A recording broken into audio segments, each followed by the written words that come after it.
सभी भारतवासियों का मेरा नमस्कार। जय श्रीमन नारायण नारायण सभी को। जैसा कि मैंने कहा था कि लूट की व्यवस्था के विरुद्ध उलगुलान, इस बुक को मैं पढ़ के आप सब लोगों के समक्ष रखूंगा। और आप उस समझ से आपको ये समझ आएगा कि जो हमारी पुरानी व्यवस्था थी, हम पूरी तरह से बिल्कुल अमीर थे, किसी को किसी चीज़ की समस्या नहीं थी। न कोई बीमार रहता था, न कोई बीमारी नाम की कोई चीज़ थी, न कोई खाने-पीने की वस्तुओं की कमी थी, न सोने-चांदी की कमी थी। सारे गाँव के और जितने लोग थे भारतवासी, सब लोग हर तरीके से समृद्ध थे। तो इस बुक में कैसे हम अ, गोरों से फिर कालों ने हम लोगों को अभी इस प्रेज़ेंट टाइम में, जो काले अंग्रेज़ हैं, वो अच्छी तरह से व्यवस्था खराब करके हमारे चाहे जो भी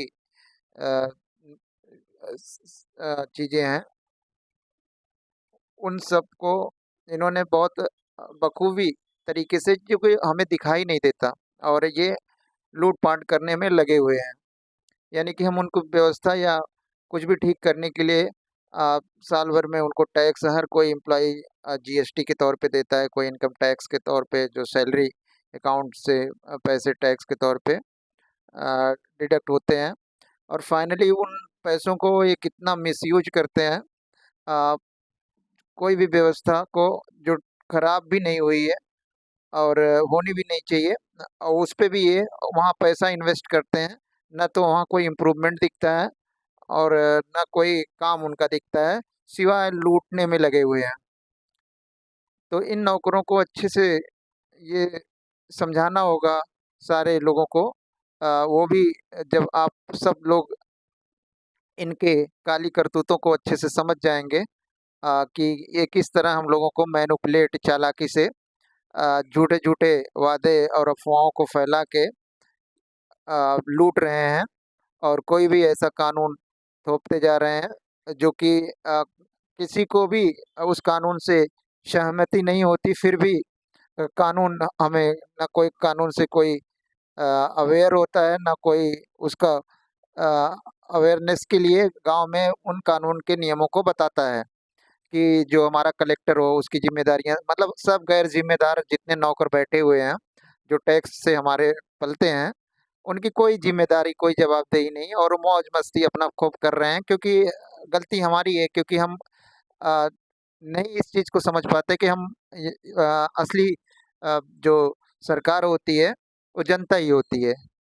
तो इस समझ को जब जनता के अंदर अपने मौलिक अधिकारों का अच्छा-सा समझ और आ जाए, तो सारी समस्याओं का कारण पता चल जाएगा, और उसका समाधान भी हम सभी लोग मिलकर निकाल सकते हैं, और उन नौकरों को उनके मार्ग पर ला सकते हैं। तो जैसे कि मैंने पहली वीडियो में जो आप लोगों को शेयर किया था, उसमें लूट की व्यवस्था के विरुद्ध उलगुलान का भाग 1 मैंने शेयर किया था। आज मैं इस बुक का भूमिका पढ़ के सुनाने जा रहा हूँ,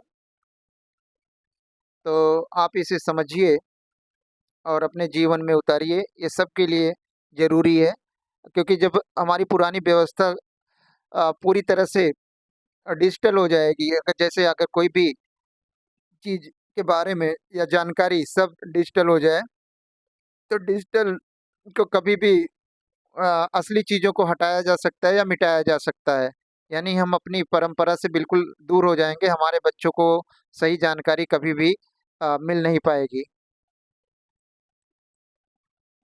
तो ये भी जब भी आप बैठिए, तो अपने बच्चों के साथ इस वीडियो को दिखाइए, और हमारे गाँव की व्यवस्था कैसी कितनी अच्छी थी, आप उनको बहुत अच्छे से, बहुत अ, ढंग से, अच्छे तरीके से समझ आ जाएगा कि शहर में केवल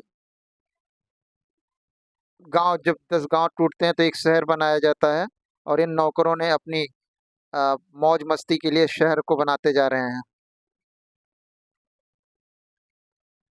भूमिका भारत का गांव बोल रहा है। मैं कोई लेखक नहीं हूँ, मैं कोई अर्थशास्त्री नहीं हूँ, मैं कोई नेता भी नहीं हूँ। मैं तुम्हारा गांव हूँ। वही गांव जिसकी गोद में तुमने पहली बार मिट्टी की खुशबू पहचानी थी। वही गांव जहाँ तुम्हारी माँ ने तुम्हें लोरी सुनाई थी और तुम्हारे पिता ने खेत में पसीना बहाकर तुम्हारे लिए रोटी उगाई थी। मैं वही गांव बोल रहा हूँ, लेकिन मेरी आवाज़ कांप रही है। मेरे शब्द नहीं है, मेरे घाव बोल रहे हैं। कभी मैं हरा भरा था, मेरे खेत सोना उगलते थे, मेरे चौपालें हंसी से गूंजती थीं, मेरे तालाब जीवन देते थे, मेरे बच्चे नंगे पांव दौड़ते थे लेकिन भूखे नहीं होते थे। आज मेरे खेत सूने हैं, मेरी चौपालें वीरान हैं, मेरे बच्चे शहरों की गलियों में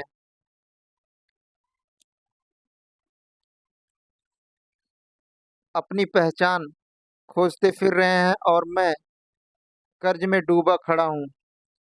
मुझसे पूछा जाता है गांव पिछड़ा क्यों रह गया।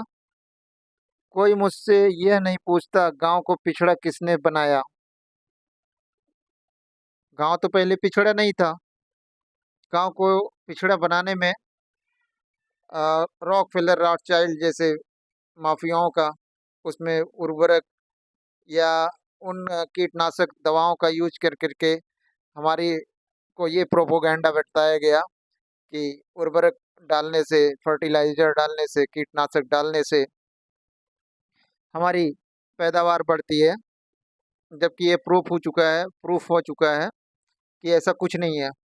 कुछ ज़्यादा अंतर नहीं आता, बट उन चीज़ों को आप कभी नहीं सिक्के के दूसरे पहलू में अपना एनालिसिस या विश्लेषण नहीं कर पाते हैं कि जिन चीज़ों को आपने अडॉप्ट कर लेते हो वो कितना आपके लिए हार्मफुल नुकसानदेह होता है।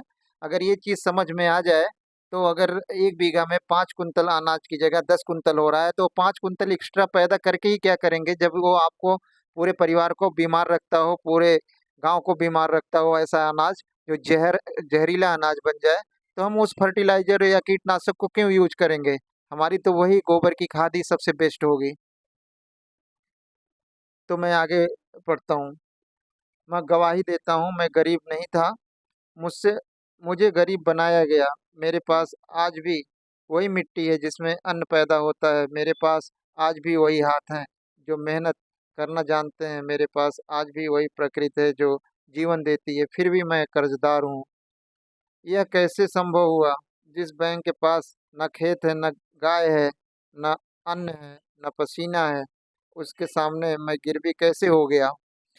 क्योंकि मेरे हाथ में एक कागज थमा दिया गया जिसे रुपया बोलते हैं, नकली नोट। जो आज़ादी का प्रोपोगंडा रचा गया, तो जो लीज पे भारत को अंग्रेजों ने व्यापार करने के लिए 99 ईयर का लिया था, 1869 से लेके 1969, कि उसके बाद हम सारी व्यवस्था हटा लेंगे। फिर भी आज उनकी हम रिजर्व बैंक ऑफ इंडिया की नकली नोट, जिसको आप लीगल या प्रोमिसरी नोट बोलते हैं, हम उसको इस्तेमाल करते हैं। और वो इतना उसको कूटकरण कर चुके हैं कि आज वो मनमानी कितना भी छाप लेते हैं और अमीरों का माफ़ कर देते हैं।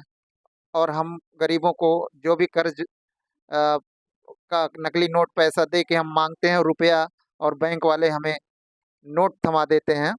ये बराबर का भी सहमति और एग्रीमेंट बिल्कुल वो तोड़ते हैं, और हमें ना पता होते हुए इसीलिए हम उनके ऊपर कुछ बोल नहीं पाते। लेकिन अब हम सबको अपनी जानकारी के साथ एकजुट खड़े होके इस व्यवस्था को खत्म करना होगा और एक नई व्यवस्था बनानी होगी जिसमें सारे लोग समृद्ध, सारे लोग स्वस्थ, सारे लोग रोजगार और सब चीज़ों से संपन्न रहेंगे और संपन्न होंगे। यह केवल एक कागज नहीं है, यह एक मापक का धोखा है। यह मेरी मेहनत का चुपचाप कम मूल्य में बदल देने की साजिश है। यह कोई एक दिन का खेल नहीं है, यह कोई एक सरकार की गलती नहीं है, यह कोई एक बैंक की चाल नहीं है। यह 300 साल पुरानी लूट की व्यवस्था है जो अंग्रेजों से शुरू हुई और आज आधुनिक नामों के साथ अब भी चल रही है। मैंने इतिहास देखा है, मैंने सिराजुद्दौला को लड़ते हुए देखा है, मैंने सिद्धो कान्हू और बिरसा मुंडा का गुलाम देखा है, मैंने भगत सिंह का बलिदान देखा है, मैंने गांधी जी का स्वदेशी देखा है, मैंने अंबेडकर का साहस देखा है, मैंने राजीव दीक्षित जी का आज़ादी बचाओ आंदोलन देखा है। सब ने एक ही बात कही है, आर्थिक गुलामी के बिना राजनीतिक गुलामी संभव नहीं। तो इसका अर्थ ये हुआ कि आर्थिक आज़ादी के बिना राजनीतिक सामाजिक आज़ादी संभव नहीं है। लेकिन तुमने मेरी नहीं सुनी, तुमने चमकते शहरों पर भरोसा किया, तुमने कागजी विकास को सच मान लिया और आज मैं टूट रहा हूँ। मेरे किसान फांसी लगा रहे हैं, मेरे युवा पलायन कर रहे हैं, मेरी बेटियां असुरक्षित हैं, मेरे बुजुर्ग चुप हैं। लेकिन अब मैं चुप नहीं रहूँगा। यह किताब मेरी आवाज़ है, यह किताब तुम्हारी आवाज़ बनेगी। यह किताब एक शिकायत नहीं, एक सवाल है। एक ऐसा सवाल जो हर मेहनतकश को पूछना चाहिए, तुमने मुझे क्या दिया था और मैं तुम्हें क्या चुका रहा हूँ। यह किताब हिंसा की नहीं, जागरण की किताब है।